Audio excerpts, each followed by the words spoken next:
Bom, vimos, portanto, aí o ministro da Fazenda, que falou agora há pouco, trouxe algumas palavras. Clarissa, e aí, já eu chego na Isabel Mega para a gente trazer aqui o mediador Geraldo Alckmin. E de que maneira os governadores estão observando isso, de que maneira tem havido esse diálogo. Mas eu vou inverter aqui para trazer o que está mais quentinho de agora há pouco de Fernando Haddad. Haddad se coloca em qual maneira como um mediador, Clarissa? De que maneira a gente vê o valor, né, de você assumir um papel de mediação diante de uma crise que a gente não tem perspectiva de mudar esses dois números, né, o 5 e o 0 da porcentagem? Bom dia, Elisa. Bom dia para todo mundo que está com a gente aqui no live, para as minhas colegas lá em Brasília também. Elisa, o ministro da Fazenda, Fernando Haddad, está confirmando aqueles indicativos que a gente já vem trazendo aqui desde o começo da semana no Live CNN. Começo da semana eu falo que eu estava de plantão, né? O começo era ontem, mas eu estou desde o começo era outra semana. O começo era outro dia, da outra semana.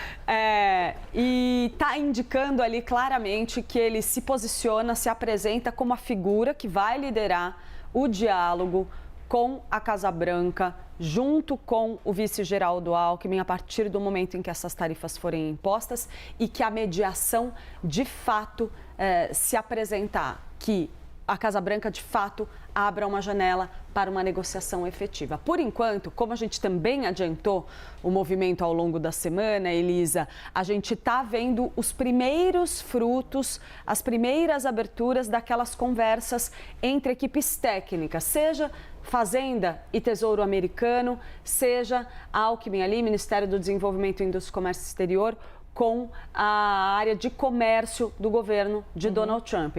A gente já começa a ver algum indicativo de que esse diálogo vai se abrir, isso está muito claro nessa discussão aí feita hoje pela manhã pelo ministro da Fazenda, Fernando Haddad.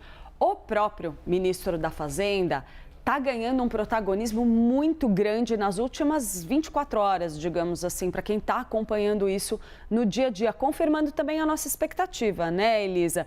Haddad, então, a partir do momento em que se enxerga a possibilidade de existir uma janela de negociação com os Estados Unidos, a conversa tem que ocorrer com o executivo brasileiro, né? E não há ali uma expectativa de que esse diálogo seja direto neste estágio, Trump-Lula. Por quê?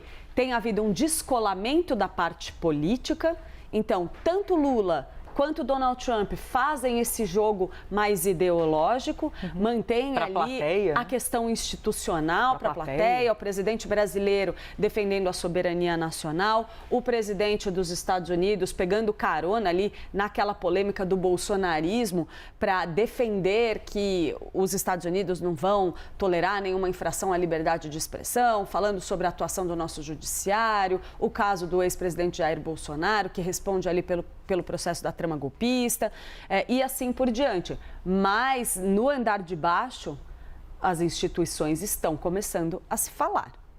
Só que tudo está acontecendo ali, ó, em cima do prazo. Então, como o ministro falou, ninguém tem no governo a expectativa de que se firme um acordo entre hoje e amanhã. Não existe essa expectativa. A ideia é que a tarifa seja aplicada e no dia seguinte começa a se discutir uma coisa mais efetiva em termos comerciais entre os dois países. E Fernando Haddad, sem dúvida nenhuma, está ganhando um protagonismo muito grande. Isso não é por acaso, pela minha apuração. É um movimento pré-meditado, calculado, que vem sendo conduzido pelo governo do presidente Lula com uma série de objetivos. Entre eles, dissipar, Elisa, todo o desgaste na imagem de Haddad que veio com aquela crise do IOF. Se você for observar a forma como Haddad está se apresentando aí em todo esse processo, ninguém mais está lembrando do tamanho do desgaste que ele sofreu com a crise do imposto sobre operações financeiras. Uma pancadaria. A coisa se diluiu muito e, neste momento, ele surge como um potencial protagonista dessa negociação.